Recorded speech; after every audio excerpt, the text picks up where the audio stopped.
So when we move to SD-WAN, we talk a lot about network security, but you also need to think about physical security. You're now running a mesh network across the public internet, where effectively each remote site main location is part of that network. And traditionally, we'd have our orchestrators and controllers and the core of the network behind big walls with big cameras and big security guards there to protect it.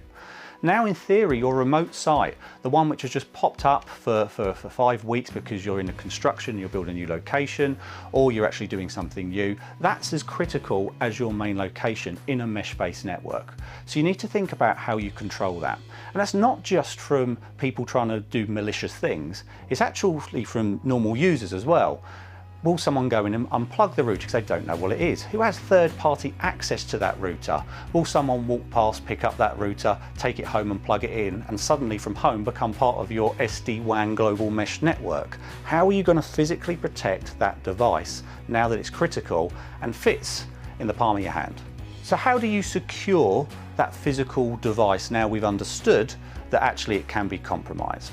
So firstly, we do need to look at physical security, and we can guide you on what you need to do where to make sure it's looked after. But let's be honest, if it's a remote site, are you going to be able to set up CCTV cameras and 24/7 guard dogs and human beings to manage it? You might not be able to. So at least we need to look at other technologies, maybe like end-to-end encryption. So it doesn't matter if the box becomes compromised, the data that's flowing across that network can't be compromised because it's encrypted.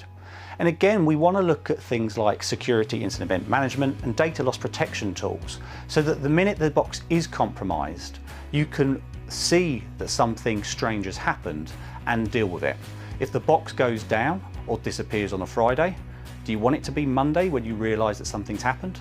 So SIEM, security incident event management technologies, and security operations centre technologies which can augment your existing team are there to help you from BT.